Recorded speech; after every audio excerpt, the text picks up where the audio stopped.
এই যে বন্ধুরা সারা বছর আলু সংরক্ষণ করে রাখবো কিভাবে রাখবো সেটাই আপনাদের সাথে শেয়ার করব। আজকে পুরো ভিডিওটা দেখুন, উপকারে আসবে। তো কিভাবে কি করলাম দেখতে থাকুন। আলুগুলো ভালো করে প্রথমে কসলাই ধুয়ে নিব। এগুলো চুলার দরকার নাই, যেহেতু নতুন আলু, আর এগুলো চুলার কিছুই নাই। ভালো করে মশলাই ধুয়ে নিলাম। প্রথমে একটা চুলে নিছি অবশ্য।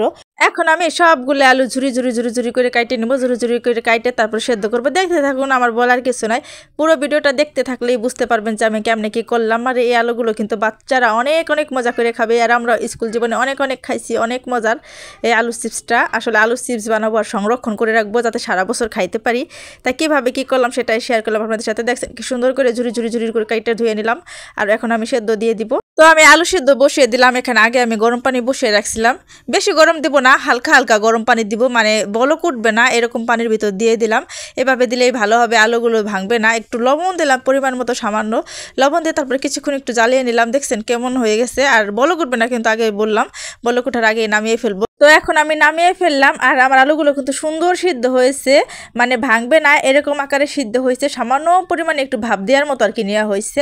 অনেক সুন্দর হয়েছে, একদম মনের মতো। তো এখন আমি এক এক করে আলুগুলো আমি ভালো করে ছড়িয়ে নিব ঝালিতে। আলুগুলো গরম তো আমি ধরতে পারতেছিলাম না, দেখলাম কেমন সদ্য হয়েছে। তো আমি ঝালিগুলো কিন্তু আগে থেকে পরিষ্কার করে ধুয়ে শুকিয়ে নিয়েছি। এখন এক এক করে আমি সবগুলো ছড়িয়ে দিব।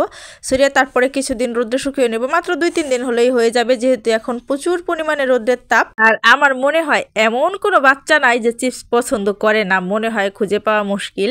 তো বাচ্চারা কিন্তু এই আলুর চিপসগুলো অনেক অনেক পছন্দ করে। এভাবে বানিয়ে ঘরে রেখে দিবেন, যখন বাচ্চারা চাবে চিপস তখন আপনি এটা ভেজে দিতে পারেন। আমি কিন্তু এভাবে সংরক্ষণ করে রাখবো রোদ্রে শুকিয়ে। যে দেখুন রোদ্রে দিয়ে দিচ্ছি। আর শুধু বাচ্চারা নয়, নিজেরাও কিন্তু অনেক পছন্দ করি, আমরা অনেক অনেক পছন্দ করি। আর যেহেতু এত সস্তা এখন আলু, এখনই কিন্তু সুযোগ সংরক্ষণ করে রাখার জন্য। আর আমার প্রায় 3 দিন সময় লাগছে আলুগুলো শুকানো। দেখেন এই যে একদম আমার পারফেক্ট আলুগুলো। এখন আমি বক্সে করে রেখে দিব, আর যখন মন চায় তখন গরম গরম ভেজে খাবো। তো এখন আমি একটা বক্সে রেখে দিলাম, আর কিছু নিলাম আমার বাচ্চার জন্য ভেজে নিব, আমরাও সবাই খাবো। তো কড়াইয়ে দিতে না দিতে একদম ফুলকো ফুলকো হয়ে উঠলো। দেখতে এতটা পরিমাণে ভালো লাগছিল, মানে খাবো আর কি, দেখে একদম মনটা ভরে গেছিল। আর ছোটবেলায় কিন্তু স্কুল কলেজে এত পরিমাণে এগুলো খাইছি, মাত্র কয়েকটা দেয়া থাকতো 10 টাকা প্যাকেট। আর এখন দেখেন কতগুলো আমি ভাজলাম, প্রায় মনে হয় 150 টাকার মতো ভাজা হয়ে গেছে। তো আমার কিন্তু ভাজা শেষ, আমি এক এক করে তুলে নিচ্ছি। বেশি আঁচে রাখবো না, তাহলে কিন্তু পুড়ে যাবে। তাড়াতাড়ি চলুন সবাই, এই সস্তা আলু বস্তা ভরে আমরা এভাবে সংরক্ষণ করে রাখি। এখন আমি খাওয়ার জন্য উপযুক্ত করে নিয়েছি। আর যাতে আরেকটু টেস্ট লাগে, তো আমি একটু মশলা, ম্যাগি মশলা দিয়ে নিলাম। আর হচ্ছে একটু বিট লবণ দিয়ে নিব এর উপর দিয়ে। খেতে কিন্তু আরও মজার হবে, মানে এতটা পরিমাণে মজা লাগছিল, মনে পড়ে গেল সেই স্কুল কলেজের জীবনের কথা, যে কত যে খাইছি। তো আমার মেয়েও কিন্তু অনেক মজা করে খেয়ে নিয়েছি। আপনারা চাইলে কিন্তু এভাবে সারা বছর সংরক্ষণ করে রাখতে পারেন, আর যখন মন চাবে তখন বাই করে টুস করে ভেজে নিয়ে খেয়ে নিতে পারেন।